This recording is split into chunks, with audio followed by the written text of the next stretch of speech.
Selamat datang di podcast Kotak Masuk. Podcast pengaman wawasan dengan canda.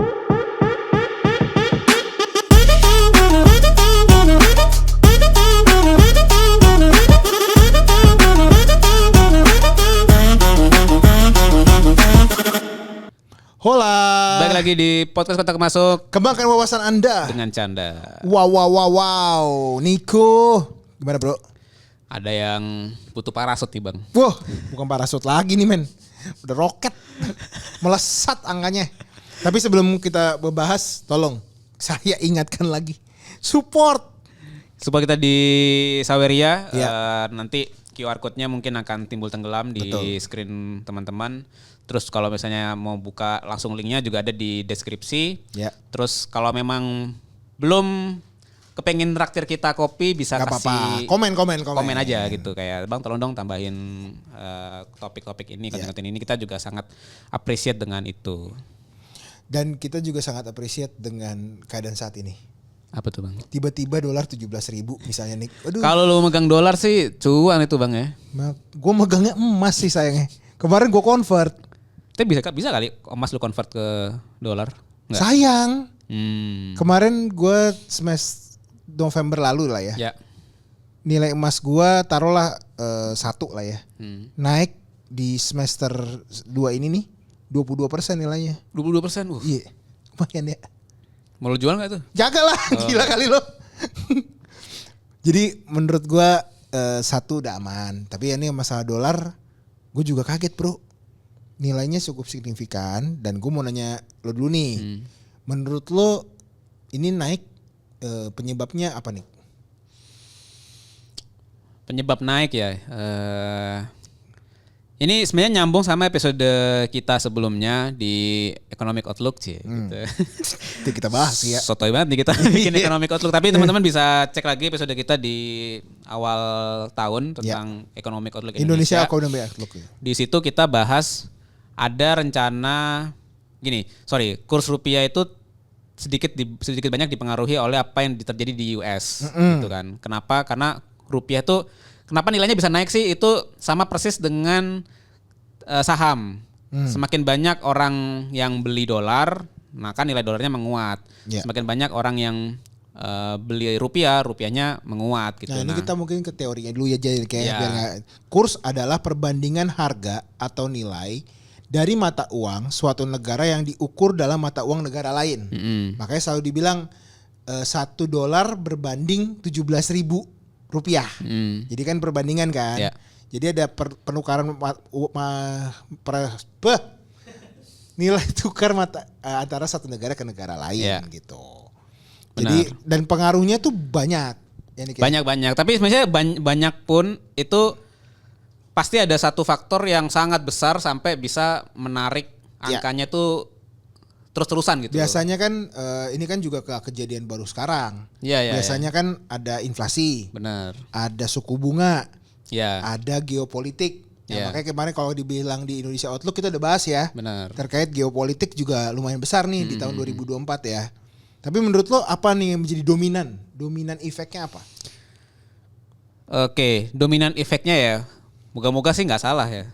Bukan salah, namanya juga prediksi. Kita nggak tahu salah apa Iya, enggak. bener atau enggak juga kita tahu. Jadi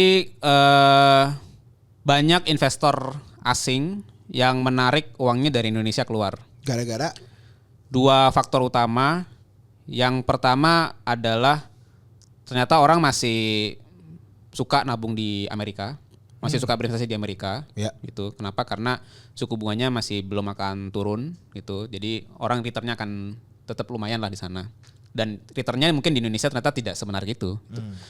Yang kedua adalah proyeksi ekonomi Indonesia dalam jangka pendek setahun ke depan sampai 5 tahun ke depan gitu.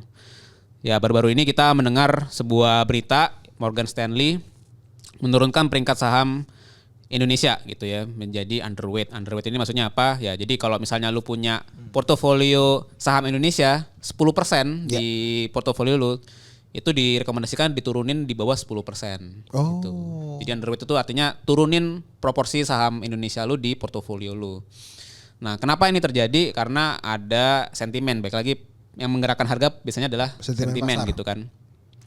Sentimennya adalah adanya jadi istilahnya itu Indonesia ini 5 tahun ke depan akan diperkirakan akan defisit terus gitu loh, defisit secara luar biasa, defisit anggaran. Jadi antara penerimaan pajak sama pengeluaran APBN itu pengeluaran APBN-nya tuh akan lebih besar dari yang sebelum-sebelumnya dibandingkan penerimaan pajaknya gitu. Oh iya.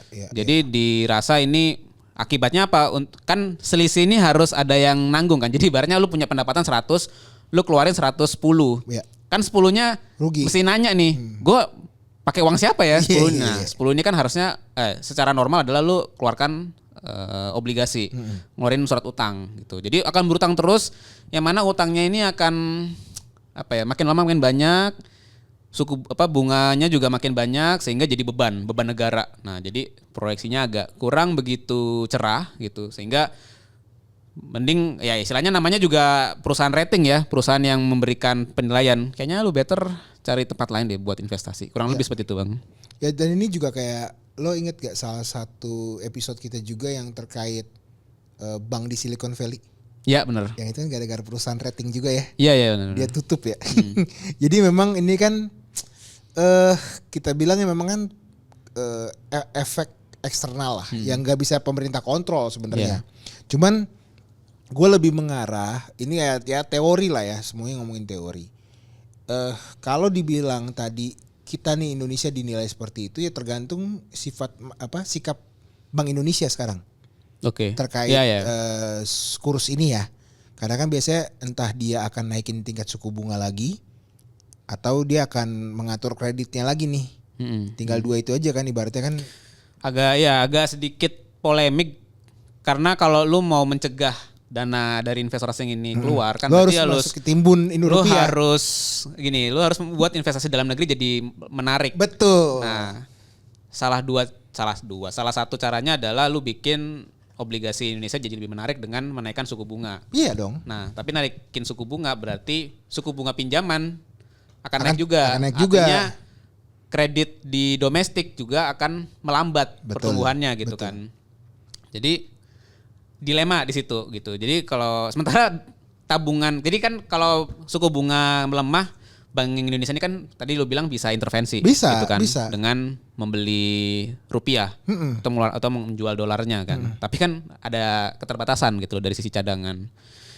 Jadi gue jujur kalau lu tanya gimana nih menurut lu ke depannya, gue nggak tahu. Gitu. Ya gue juga sebenarnya masih coba tebak-tebak buah manggis. Cuman teman-teman gue sih ngeliatnya gini, kalau nih ya kita punya bisnis, selalulah pergunakannya ya rupiah. Iya. Udah mulai nih kita sebagai entrepreneur nggak usah ngomongin harga dolar 17.000 enggak. Dari awal lo bisnis ya lo pakai rupiah. Dari bisnis lo kecil sampai gede rupiah. Ya yang diuntungkan pasti perusahaan ekspor, ya kan. Itu, tapi jangan lupa Indonesia ini masih net importir. Betul. Gitu. Jadi termasuk makanan pendukung yang kita bahas kemarin waktu saat sama Dewa, kita masih ngimpor gandum, impor gula. Betul. Itu pasti kan ongkosnya akan naik. Gitu. Nah, makanya maksud gue kalau kenapa rupiah, biar nilai kita juga udah kuat dari sisi mindset kita sebagai pengusaha. Karena orang Amerika kenapa kuat ya karena di era 70 atau 80 semua pengusaha yang kayak McDonald's segala macam pakainya dolar. Benar. Makanya mata uangnya kuat banget. Kalau itu udah susah ya. Oh iya enggak, maksud gue kan kita kan ibaratnya kan nggak ngomongin keadaan hari ini aja. Iya. Tapi secara mindset kita juga belinya produk dalam negeri juga, ya dong. Jangan lo beli produknya import. Ya lo beli produk import, lo jualnya rupiah lo ya kayak Garuda. Ya lo beli Boeing jualnya rupiah pasti susah. Nah, yang kedua ya lo investasi dalam negeri lah. Kalau lo orang-orang kaya, anak-anaknya pejabat, pegawai segala macam, lo jangan invest di negara orang dulu. Majority lo harus di dalam negeri. Nah itu tujuan mulia ya. Tapi kayaknya secara rasional orang. Karena kita sebagai anak muda atau yang umur di saat kita nanti 20 tahun 55 yang ke Indonesia emas nih. Kan generasi kita nih. Benar. Kalau mindsetnya kita aja nggak bener untuk berinvestasi di Indonesia dengan rupiah, ini akan berulang. Benar. Lo mau diatur-atur sama orang luar? Kita nggak salah apa-apa, men. Pemerintah kita punya kebijakan begitu. Lo mau merubah apa?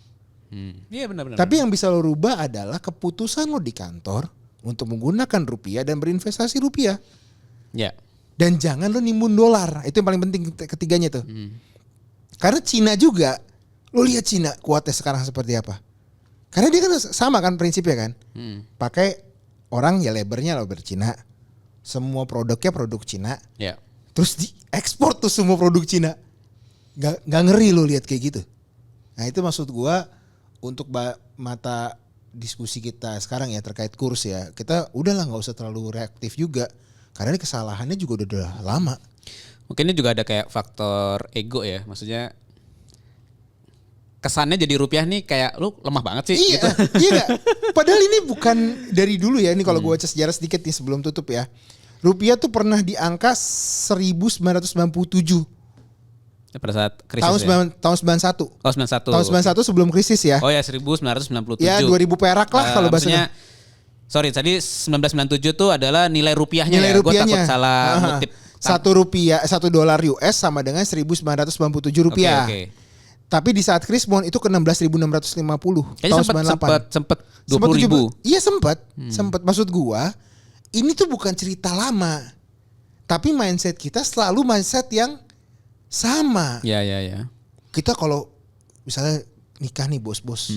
Kita selalu dikasih dolar. Salah juga. Kenapa nggak dikasih rupiah? Ya. Ini emang butuh usaha secara kolektif sih Bang.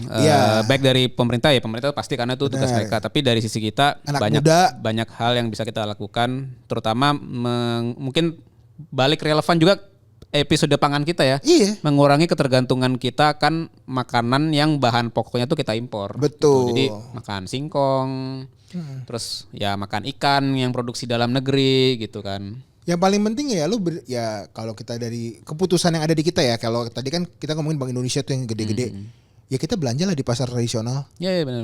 Ya gue bukannya benci atau anti supermarket ya, gue nggak kayak, gue nggak yang kayak boykot ini, enggak gue nggak kesana. Maksud gue dari 100% biaya belanja lo ya 80% lah domestik gitu loh, 20%-nya lo pakai lah buat ngerasain aja. Gitu loh. Iya. Gitu. Ya, moga-moga bisa ngebantu ya teman-teman ya. Ya, kita tetap harus cinta rupiah. Betul. Jangan biar dolar tidak merajalela. Itu kan ada lagunya deh. Aku cinta rupiah biar dolar kayak gitulah pokoknya lah. Thank you udah Sampai ketemu di episode selanjutnya. Ciao. Bye-bye. Bye-bye.